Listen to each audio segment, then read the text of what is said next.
Swayam Prabha. Digital India. Educated India.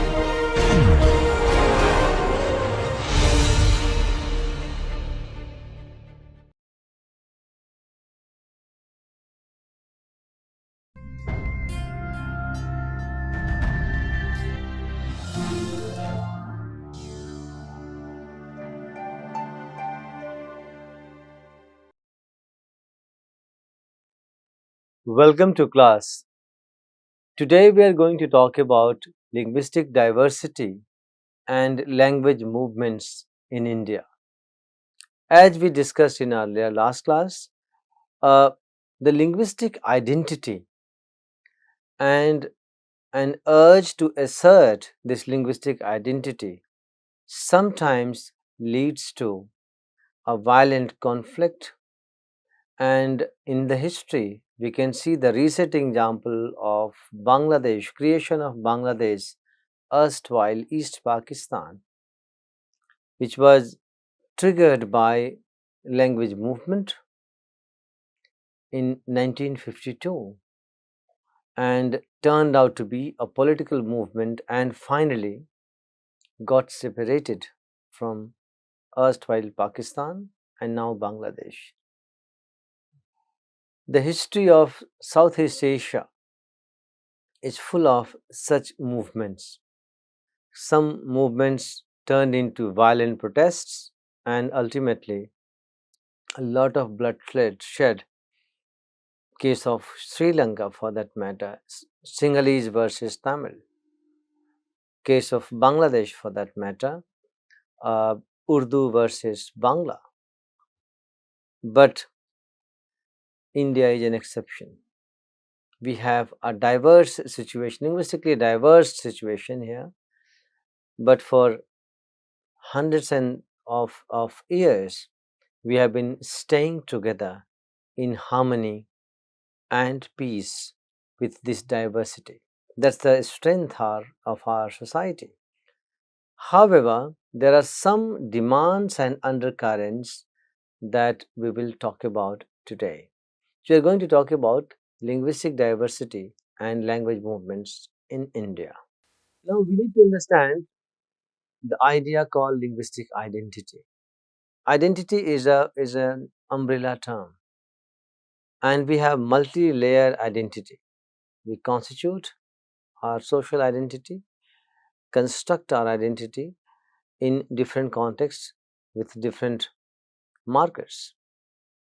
So, gender, class, caste, region, religion, and language, they are indexes, right? And when I say I am a Hindi speaker, right, I construct my identity as a Hindi speaker in terms of announcing my membership to Hindi speech community and identify with language Hindi. If I am a Tamil speaker, a Tamil identity. But we need to understand that the idea called identity, linguistic identity, language is not simply means of communication, a tool for communication. It goes beyond that and it becomes a single thread, a bonding factor to organize communities. It is a vigorous marker of our identity. We constitute linguistic identity along with the linguistic allegiance, right? So, as a multilingual individual, I have multilingual identities. As a Hindi speaker, I speak Bhojpuri. I become a Bhojpuri speaker in some certain group. I'm a Hindi speaker for a larger group. I'm an English speaker. So these languages create circles, circles, and we constitute our identity, construct our identity within those circles. So it's a very complex phenomenon and it is multi-layered. Now we need to understand speakers of certain language may feel oppressed or neglected if their language is not given formal recognition and equal support, right? Uh, so this discrimination, they may feel discriminated, and because when they find that their language does not get value, it threatens their very very basis, roots of their linguistic identity. And such sense of neglect in the history of the world has led to a number of violent protests, and that was aggravated to a level where we have seen the instances of separation, like Bangladesh for that matter is the best example, recent example. Bangladesh war 1971, which started long back on 21st February 1952, the language movement in favor of Bangla when Urdu was imposed, and that movement, and then we had a violent protest, then the firing, then the death of the activists, and which led to Mukti Vahini, and then finally separation from erstwhile Pakistan. Take the example of Tamil and Sinhalese, conflict in Sri Lanka, right? So it's not simply a political conflict; it has origins in language and culture. The Sinhalese versus Tamil in Sri Lanka, for that matter, and we have seen the decades of bloodshed. Look at the cases in Spain, for that matter. Look at the cases of Quebec and in Canada, for that matter, or Scottish and Scots in Scotland, for that matter, in Ireland, for that matter, right? So, such sense of neglect of the language and practicing culture may lead to violent protests, and we have seen all around. Uh, our social order is developed alongside our linguistic allegiance. We form communities, speech communities, and we have, I know, our linguistic identity. You might recall we talked about Martha Vineyard Island case study by William Lebov, and where the linguistic expression became a tool to assert linguistic identity. And the islanders, in order to distinguish themselves from the visitors in summer, deliberately and consciously used some linguistic structures like the diphthongs, centralized diphthongs, uh, you know, to make sure that they sound different. They wanted to sound different, to be different, to assert their difference. So we versus them. And you remember that Martha Vineyard Island case study we did in our class. And it happens all around, right? So, social order. So William Lebov also demonstrated how linguistic structures are related to social structures. So language becomes a vigorous marker of our identity, and it constitutes a community, speech community. It becomes a bonding factor, a common thread which binds the members of the speech community. And this allegiance, linguistic allegiance, allow us to have shared narratives, our collective memories, our common social history. So it's a binding factor and very sensitive and emotional index. You take the case of Bangla in Bangladesh, for that matter. Even the religion could not keep them together. It was such a strong bond that even the religion could not take them together, keep them together. And East Pakistan and West Pakistan both had the Islam followers in majority. Still, they couldn't stay together because of linguistic movement that started in 1952 and culminated into separation in 1971. Uh, Language does not simply remain a social object, but rather it is one of the most significant determiners of our associations and social functions. We derive meaning through it and construct a multi-layered identity that situates us in a given socio-political space. So that's the function of language, that's the role of language, that's the significance of language. And this linguistic identity and assertion, right, it's so significant. Gibson, 2004, opines, I quote from him, language is intrinsic to the expression of culture. Language is a fundamental aspect of cultural identity. It is the means by which we convey our innermost self from generations to generations. It is through language that we transmit and express our culture and its values. Language, both code and content, is a complicated dance between internal and external interpretations of our identity. It's wonderfully portrayed here. I unquote, wonderfully portrayed here by Gibson, that language is so critical and crucial in construction of our identity. Language becomes both the means and the end in terms of encoding the culture. And if you want to understand the culture, you need to understand the language.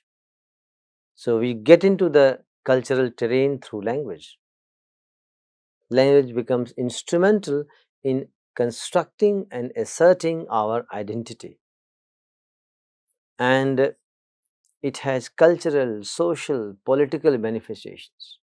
So it's not simply a means of communication that we need to understand, right? The role of language and the linguistic identity became more prominent after we see the second half of 20th century, when we see a series of countries, a number of countries getting out of the shackles of colonial powers. And then we see the emergence of a new field, language policy and planning. Why this policy and planning was required? And then you suddenly see the demand, agitations and protests in favor or against a particular language,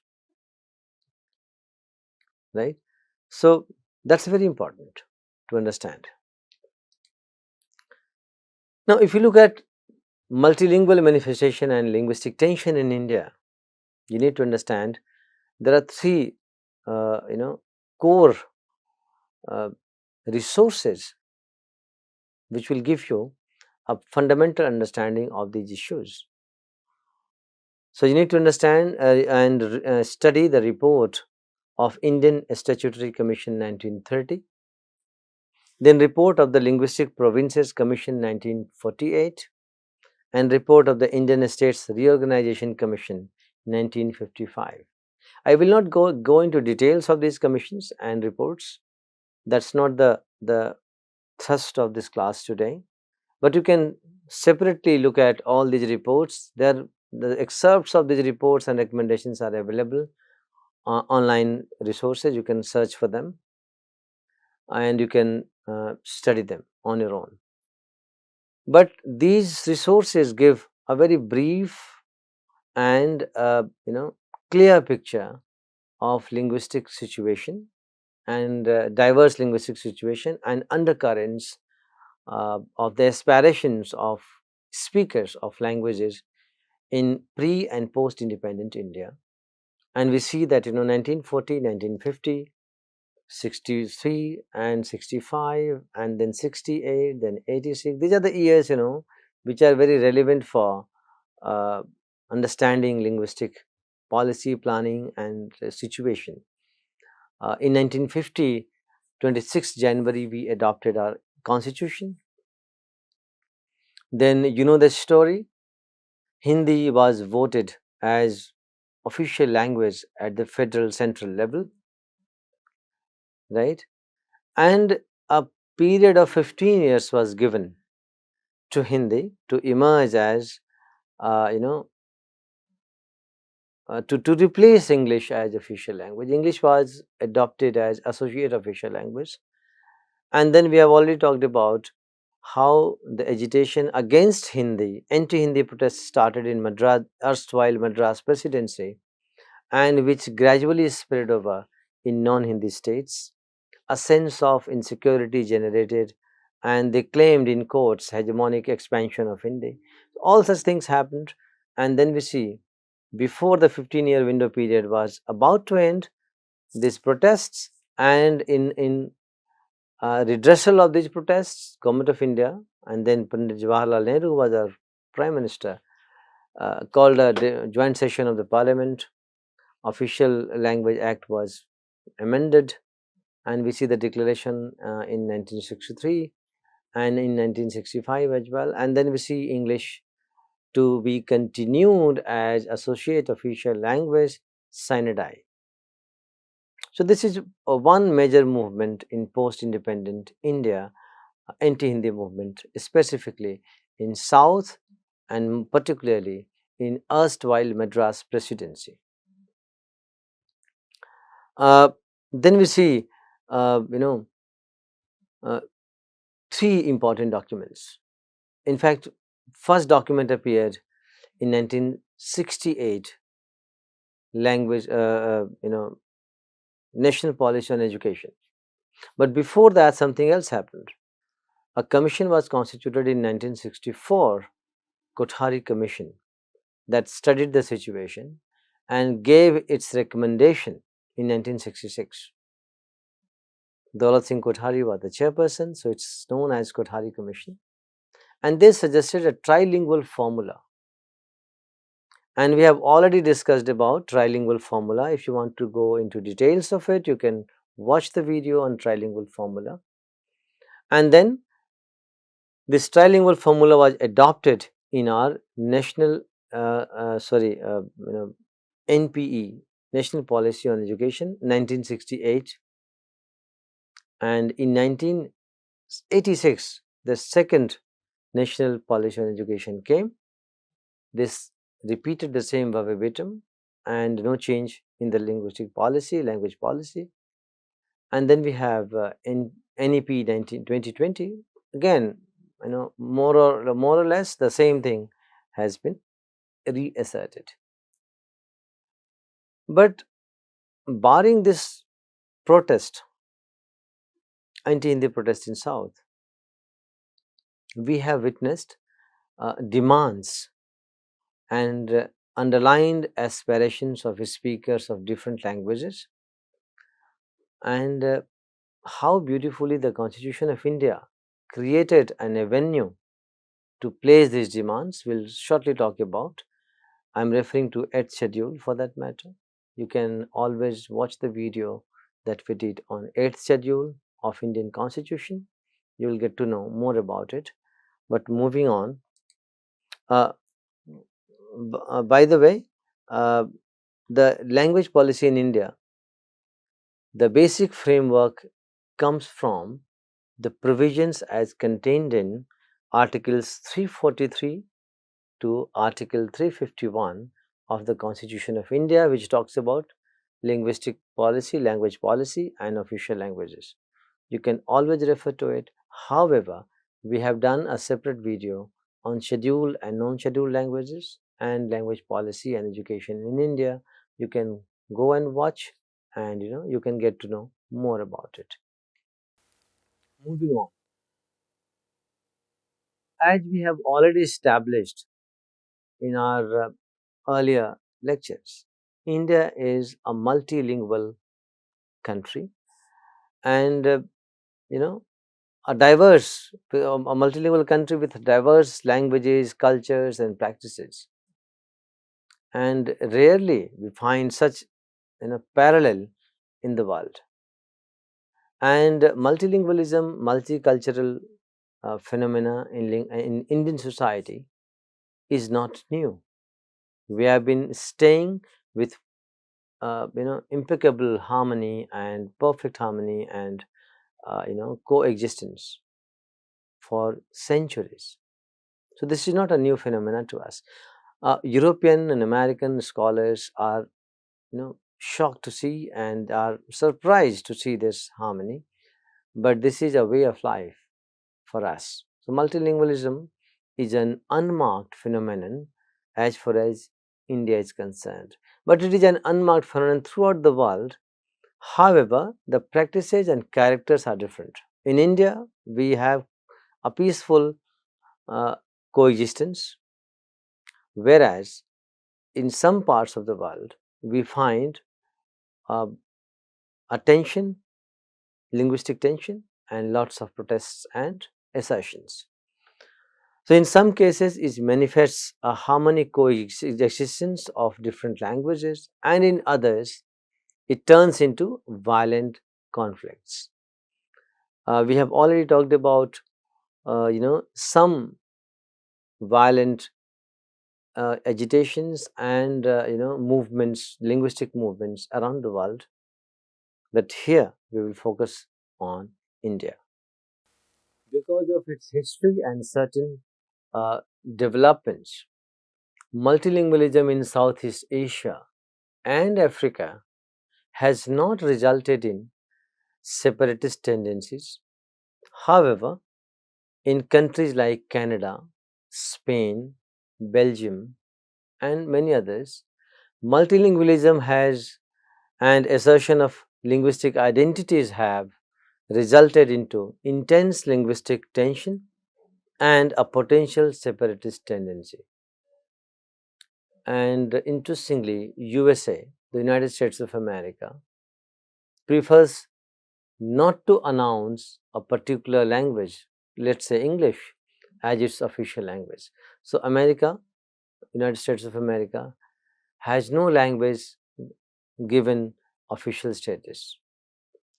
However, in de facto, it is English, but constitutionally, they have not announced like many other countries, like India for that matter, right? We have Hindi and English, right? Uh, but USA does not prefer to make it official about it. If you look at the multilingual character of India, we have to see the census data because that's the authenticated source. And again, in order to understand the multilingual character,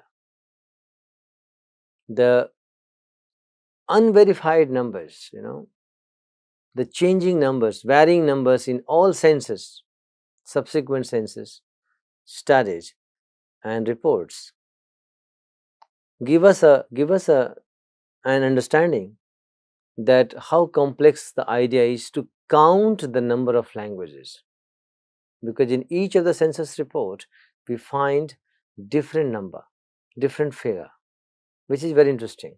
And just to quote a few, let me quote it from the Census of India subsequent reports. 1961 census returned 1652 mother tongues and classified them under 193 languages. Let me tell you, the census report includes only those languages which have more than 10,000 speakers. Again, those languages which have less than 10,000 speakers are not even listed. So, these figures are for those languages which have more than 10,000 speakers.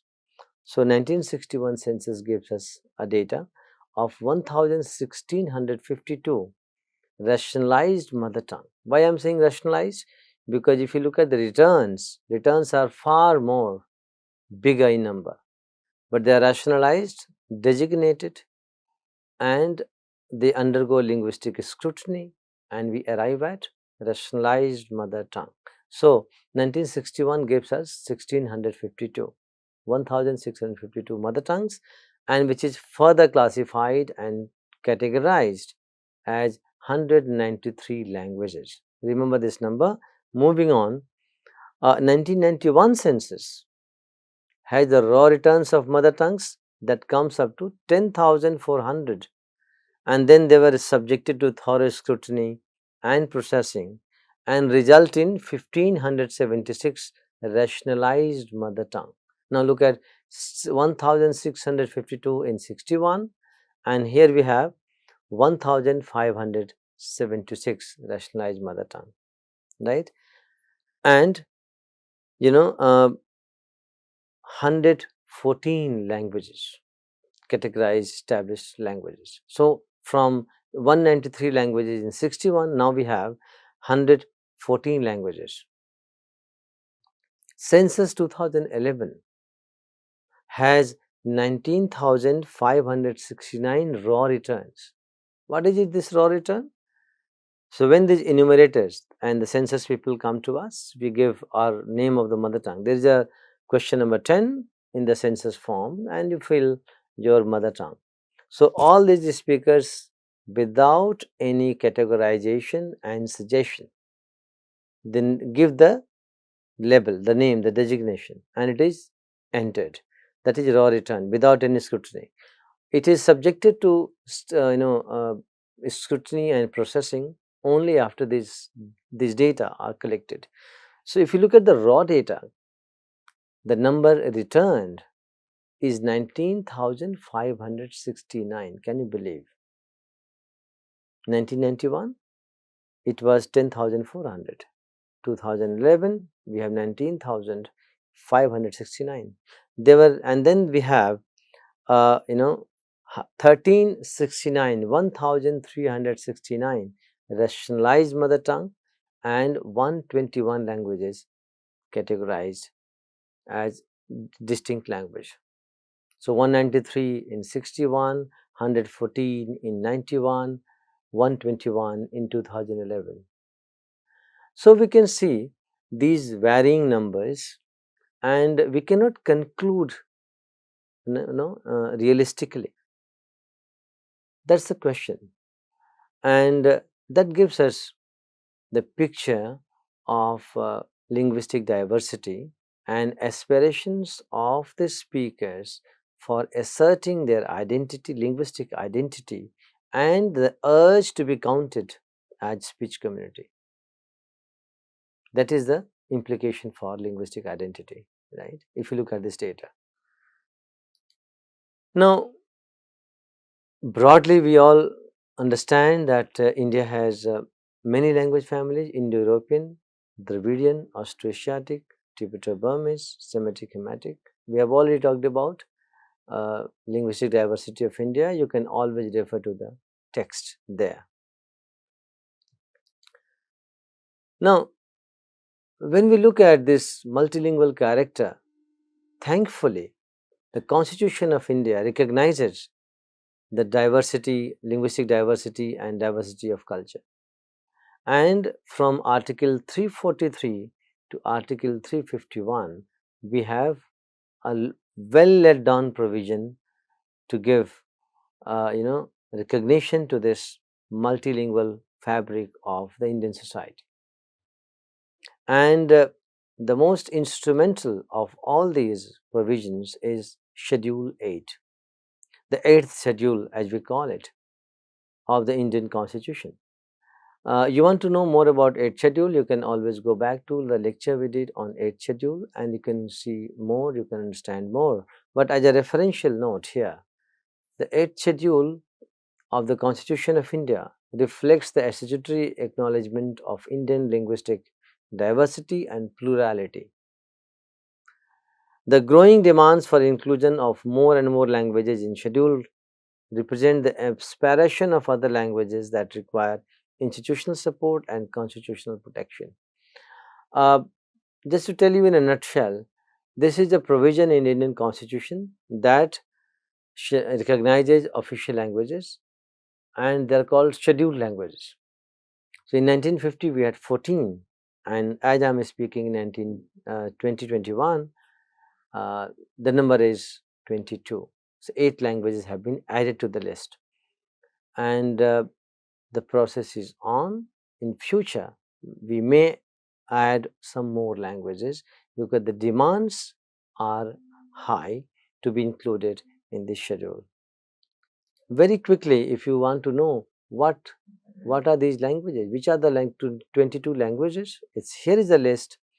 However, the numbering and the placing of the languages in an order has no order, right?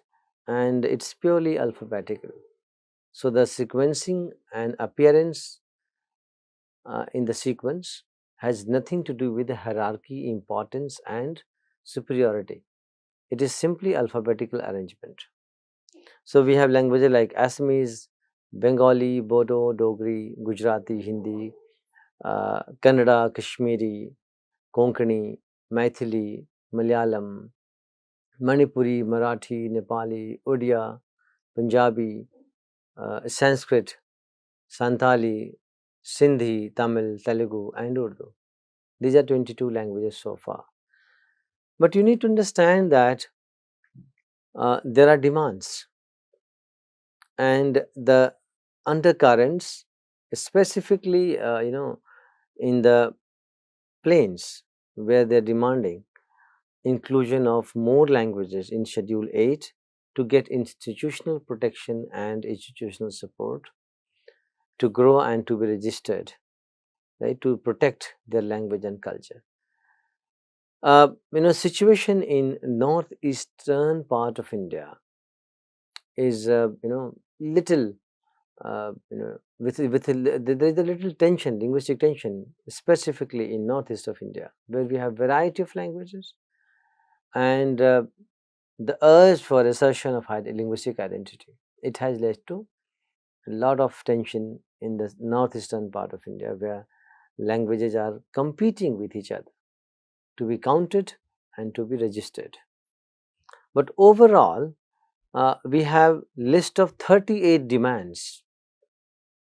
In fact, they are not, we do not call them movements, so to say, but of course, a very strong, intense demand from these speech communities and speakers of these languages to be included in the 8th schedule, and we have undercurrents where these languages are competing and trying to occupy the public space, right? These languages are Angika, Banjara, Bajika, Bhojpuri, Bhoti, Bhotia, Bundelkhandi, Chhattisgarhi, Dhatki, English, Gadwali, we also call it Pahadi, Gondi, Gujjar or Gujari, Ho, Kashashi, Kamatapuri, Karbi, Khasi, Kodawa or Kurg, what you call, Kokborok,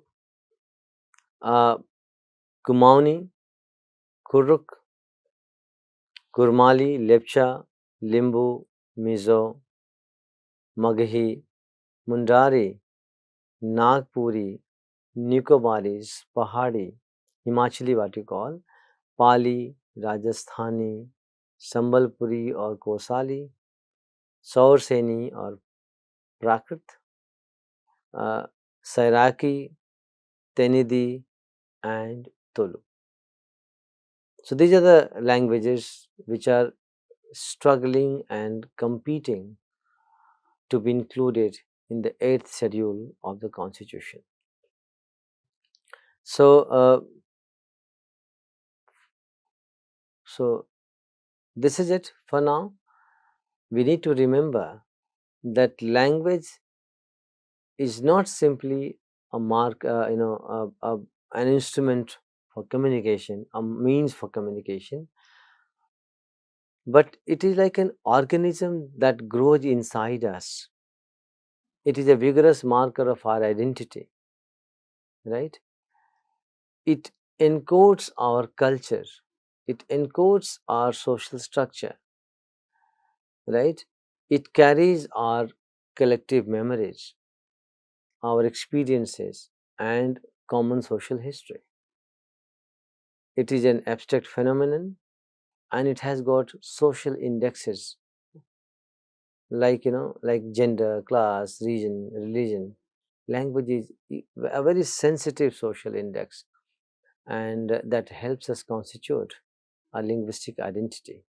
And this linguistic identity is not restricted to language only, it extends to our cultural social identity, and it encodes and gives us meaning who we are. So language is a vigorous marker of identity. In India, in a pluricultural, linguistic multilingual system and setup, we have been staying together with perfect harmony for centuries. But there are undercurrents and demands, right? And a milder form of movement to be included, registered, and recognized as a particular linguistic community, because these languages are competing. Schedule 8 gives that opportunity for institutional support and promotion, and they're competing with each other to get into that list. So this is it for now. We will meet with some other new topic in this class, in other class. For now, thank you very much.